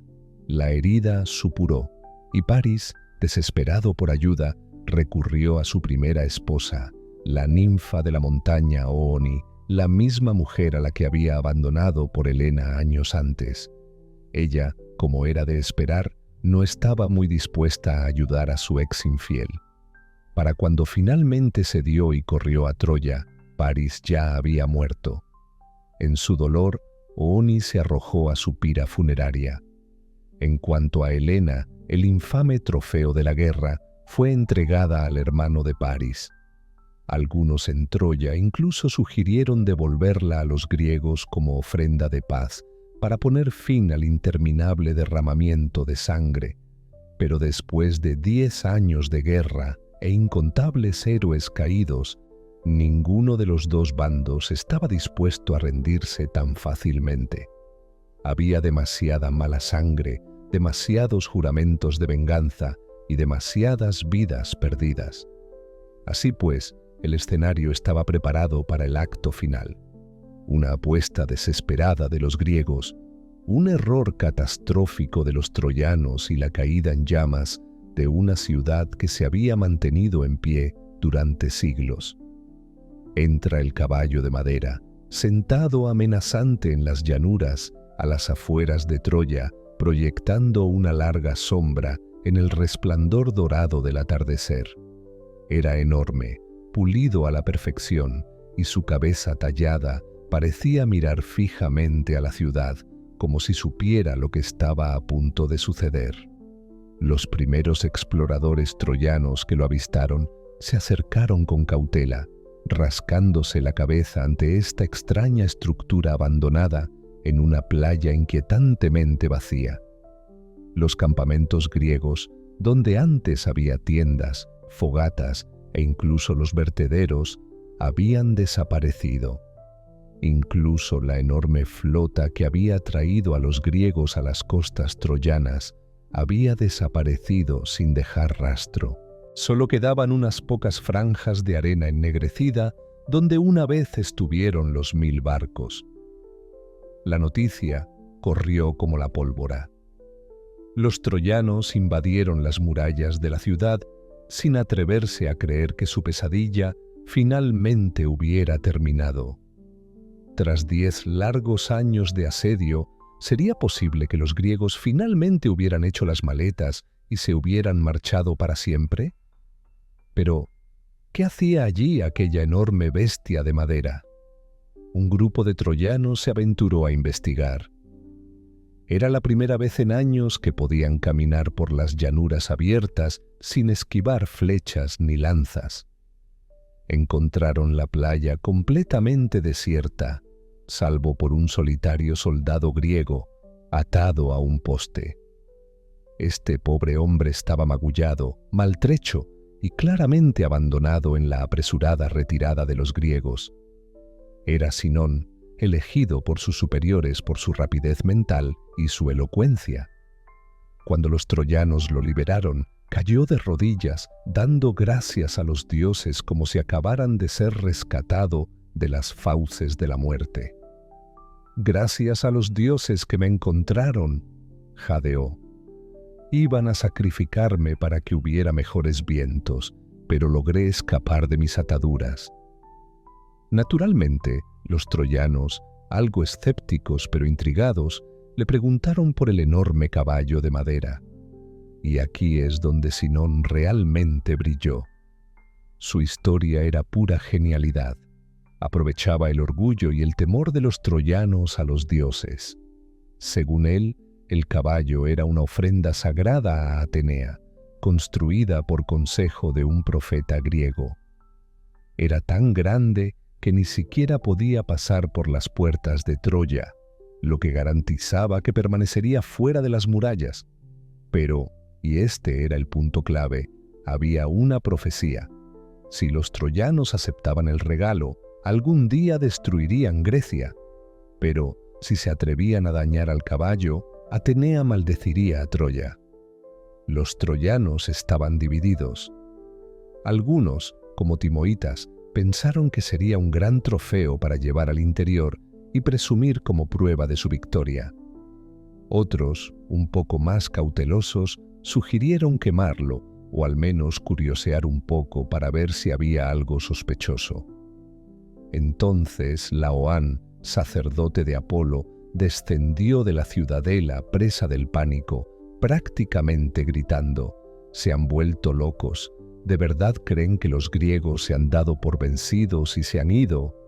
Es una trampa. Hay soldados dentro. O quizás esta cosa sea una especie de máquina diseñada para escalar nuestras murallas». Para dejar claro su argumento, Laoán lanzó su lanza al flanco del caballo. El golpe sordo que se oyó debería haber sido una gran señal de alerta, pero antes de que nadie pudiera reaccionar, los dioses decidieron intervenir. Mientras Laoán regresaba a la orilla para sacrificar un toro a Poseidón, 2 serpientes gigantes surgieron del mar. Se envolvieron alrededor de Laoán y sus 2 hijos con una velocidad aterradora, aplastándolos hasta la muerte ante la mirada horrorizada de los troyanos. Las serpientes, tras completar su macabro trabajo, se deslizaron de vuelta al agua, dejando solo el sonido de sus colas al alejarse, y así el destino de Troya quedó sellado. Esa noche se puso en marcha un astuto plan que pasaría a la historia como uno de los engaños militares más famosos de todos los tiempos, un recordatorio de que, a veces, cuando la fuerza bruta falla, las artimañas tradicionales pueden triunfar. Mientras tanto, dentro de las murallas fortificadas de Troya, el ambiente era cautelosamente optimista. Con la muerte de Aquiles, los troyanos se atrevieron a albergar la esperanza de que el asedio finalmente llegara a su fin. Paris, en la gloria de su flechazo de la suerte, se pavoneaba por el palacio como si la guerra ya hubiera terminado. Pero, por desgracia, su momento de gloria fue fugaz. En una escaramuza extramuros, Paris fue alcanzado por una flecha envenenada de Filucto, quien acababa de llegar al campamento griego tras una profecía que revelaba que Troya no podía caer sin el arco de Heracles, que Filucto poseía. La herida de Paris empeoraba a cada minuto, y en su desesperación recurrió a la única persona que podría salvarlo, su primera esposa, la ninfa de la montaña Uni, a quien había abandonado años atrás por Helena. Solo ella tenía la magia para sanar semejante herida. Pero Uni, amargada y despreciada, se negó a ayudar.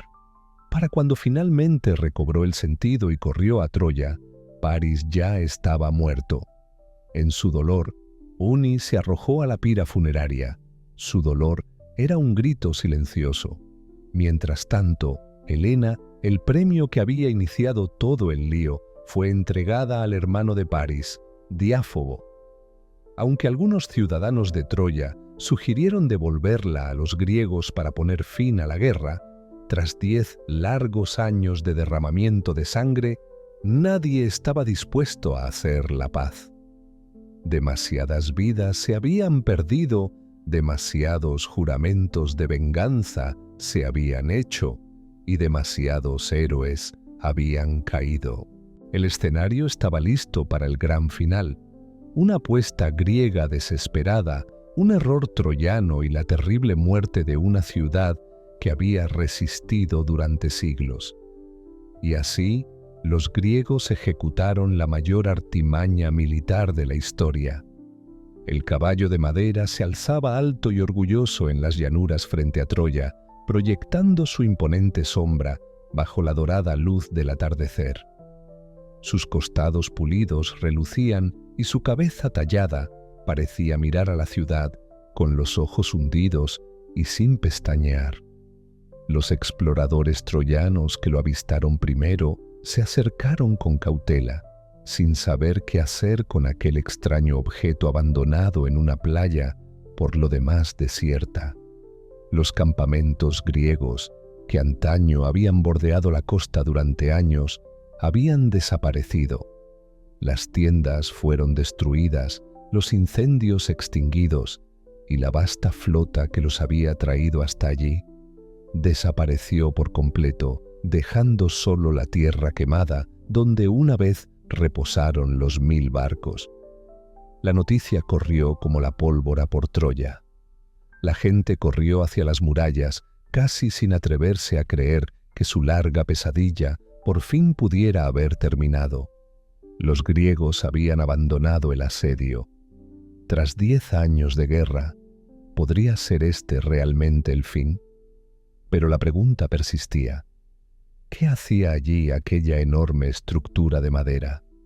Una partida de exploración se aventuró a salir de las puertas de la ciudad, marcando la primera vez en años que los troyanos podían caminar por las llanuras sin temor a las flechas o lanzas griegas.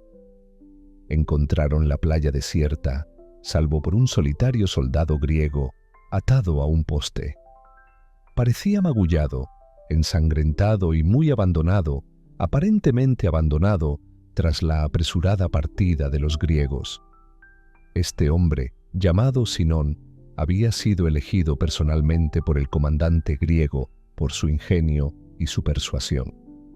Cuando los troyanos lo liberaron, cayó de rodillas en lo que pareció un gesto de agradecimiento.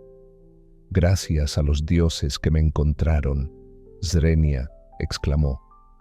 «Me habrían sacrificado por vientos favorables si no hubiera escapado». Los troyanos, escépticos pero intrigados, lo presionaron para que les diera respuestas sobre el misterioso caballo de madera. El relato de Sinón fue una obra maestra del engaño, explotando el orgullo troyano y sus temores religiosos. «El caballo», dijo, «es una ofrenda a Atenea, construida bajo la guía del profeta Calco. Los griegos lo hicieron tan grande que ni siquiera cabe por vuestras puertas. Una ofrenda para mantener a Atenea de vuestro lado. Pero hay una profecía. Si los troyanos aceptan la ofrenda, un día invadirán Grecia y destruirán nuestras ciudades, igual que vosotros casi destruisteis Troya. Pero si dañáis al caballo, Atenea os maldecirá y descargará su ira sobre Troya». Los troyanos debatían qué hacer con este enorme obsequio de madera. Algunos, como timoitas, sugirieron llevarlo al interior de la ciudad como símbolo de su victoria. Otros, más cautelosos, recomendaron quemarlo o al menos examinarlo más de cerca. Pero la mayor disidencia provino de Laoán, sacerdote de Apolo, quien bajó corriendo de la ciudadela con los ojos desorbitados por el pánico.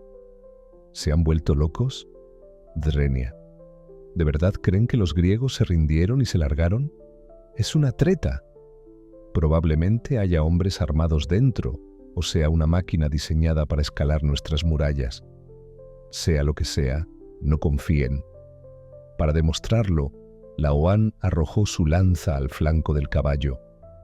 El golpe sordo que resonó debería haber bastado para levantar sospechas, pero en ese momento los dioses decidieron intervenir y sellar el destino de Troya. Mientras Laoán regresaba a la orilla para sacrificar un toro a Poseidón, 2 serpientes gigantescas emergieron del mar. Con una velocidad aterradora, se enroscaron alrededor del sacerdote y sus 2 hijos, aplastándolos hasta la muerte ante los horrorizados troyanos.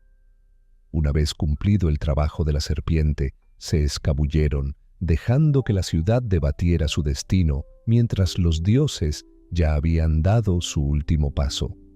¿Te gusta este personaje?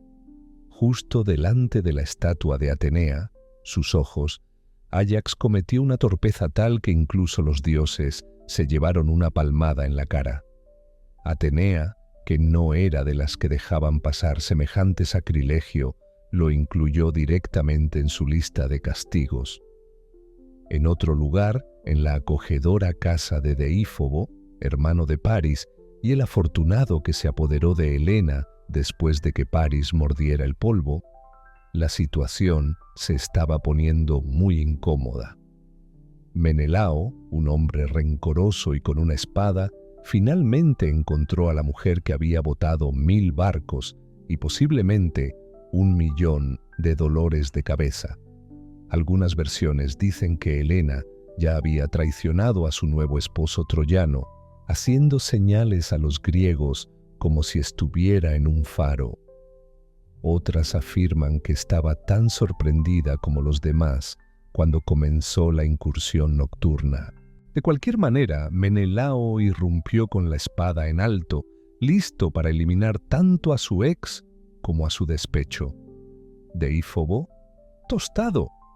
Pero cuando Menelao se encontró cara a cara con Helena, bueno, digamos que las cosas no salieron como lo esperaban. Ya fuera por su belleza, sus dramáticas súplicas o el recuerdo de un amor pasado, no pudo hacerlo. No hubo una última puñalada. En cambio, la agarró y la arrastró de vuelta a los barcos como a un cachorro travieso, declarando que tendría su día en la corte en Esparta. Al amanecer, Troya era prácticamente un asador. El palacio real, con siglos de antigüedad, ahora era ceniza. Templos, saqueados, calles, repletas de los trágicos restos de lo que antaño fue una poderosa ciudad. Los pocos supervivientes, en su mayoría mujeres, niños y ancianos, fueron conducidos como ganado a la playa, donde se les destinaría a una vida como propiedad griega. Entre ellos estaba Andrómaca, o, como la llamaremos, Andromedaki, porque suena más tierno, pero no por ello deja de ser una historia desgarradora. Ya había perdido a su esposo, Héctor, el orgullo de Troya. Pero el horror no terminó ahí. Los soldados griegos, en un acto de paranoia monstruosa, agarraron a su hijo pequeño, Astianacte, el único hijo de Héctor, y lo arrojaron desde las murallas de la ciudad. Pensaron que si un solo niño real sobrevivía, Troya 2.0 podría alzarse algún día para vengarse. Estos griegos no eran sutiles. Y luego estaba Hécuba. Antaño reina de la ciudad más grande de Asia, ahora parecía más bien un montón de ceniza a su mano con una corona. Sus hijos habían desaparecido. Paris, Héctor, todos ellos. Sus hijas, camino de convertirse en trofeos de guerra. Algunos dicen que su dolor era tan insondable que literalmente se transformó en un perro aullador. Sinceramente, ¿quién podría culparla? A medida que el sol ascendía, los griegos se preparaban para zarpar de regreso a casa, con sus barcos repletos de bienes robados y gente destrozada. Troya ardía a sus espaldas, una pira para una civilización. Celebraron funerales por sus camaradas caídos y ofrecieron sacrificios a los dioses. Algunos para agradecer, otros para disculparse por todos los errores del saqueo. Agamenón se llevó a Casandra, una profetisa que había advertido a todos, sobre todo, y siempre había sido ignorada. Su premio finalmente significaría su perdición. Y luego estaba Áyax el menor, no confundir con Áyax el decente, quien no solo profanó el espacio sagrado de Atenea, sino que también se saltó el ritual de gracias, dioses. Incluso se jactó de no necesitar ayuda divina. Mala jugada, amigo. Los dioses no eran conocidos por su piel gruesa. Tras 10 largos años de sangre, traición y malas decisiones, los griegos habían ganado. Helena había regresado, Troya estaba perdida y miles de los suyos habían muerto. Los supervivientes no estaban precisamente listos para la jubilación. Curtidos por la guerra y atormentados por sus hazañas, emprendieron el viaje de regreso a casa, sin saber que sus peores pesadillas aún estaban por llegar. ¿Los mares? Nada amistosos. Los dioses, todavía enfadados, enviaron tormentas que dispersaron los barcos como barquitos de papel en una bañera. Algunos se hundieron. Otros vagaron por el Mediterráneo como turistas perdidos. De los héroes que partieron en busca de gloria, muchos nunca regresarían. Los que sí lo hicieron, a menudo encontraron la traición acechando en casa. Los finales felices escaseaban. La caída de Troya marcó el fin de una era, una época en la que los dioses se colaban en las fiestas y los héroes le daban un puñetazo a la historia. Pero sus historias no murieron.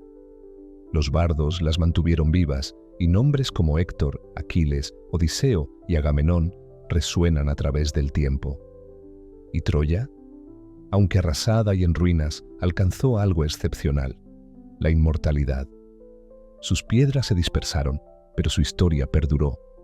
Una leyenda nacida del orgullo, el destino, el drama divino y aquel hombre que simplemente tuvo que huir con la esposa de otro. Pasaron los siglos. La ciudad se desvaneció bajo la tierra y el debate. ¿Era real? ¿Una metáfora? ¿Un mito? Entonces, a finales del siglo XIX, un apasionado cazador de tesoros alemán con un bigote cuestionable, armado únicamente con una pala y versos de Homero, comenzó a excavar en el noroeste de Turquía, en un lugar llamado Hisarlik. ¿Y adivina qué? Lo encontró. Imagínense esto: la estatua de Atenea, erguida orgullosa en su templo, ocupándose de sus propios asuntos divinos, hasta que Áyax el menor va y la profana. Estamos hablando de una blasfemia en toda regla ante los ojos de una diosa. Huelga decir que Atenea no estaba contenta. No es de extrañar. Marcó a Áyax para una destrucción a escala cósmica. En otra parte de la ruinosa Troya, Menelao finalmente encontró a Helena, el rostro infame que lanzó 1000 barcos, o al menos provocó la trágica muerte de un montón de hombres. Ahora vivía con Deífobo, el hermano de Paris, quien se había casado con ella después de que Paris estirara la pata. ¡Qué romántico!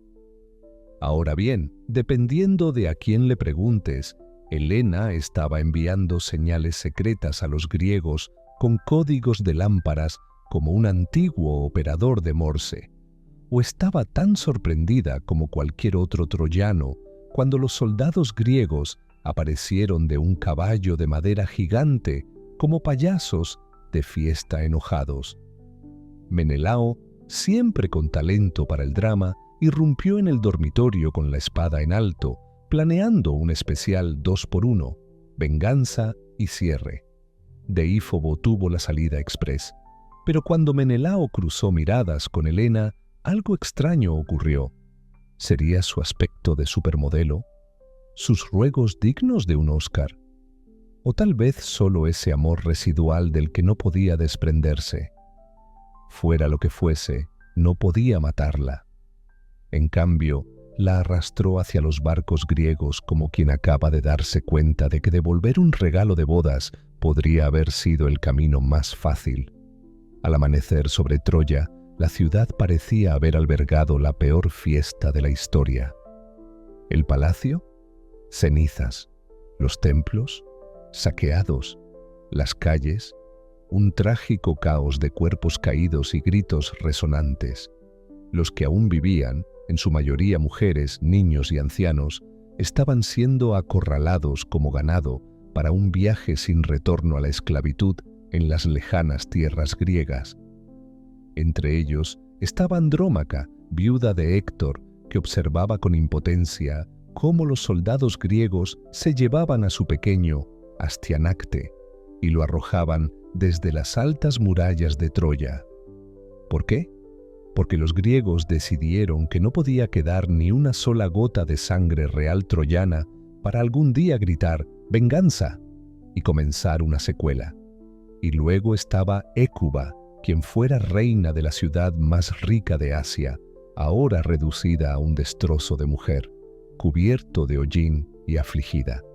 Su cabello enredado en ceniza, sus hijos muertos, sus hijas esclavizadas.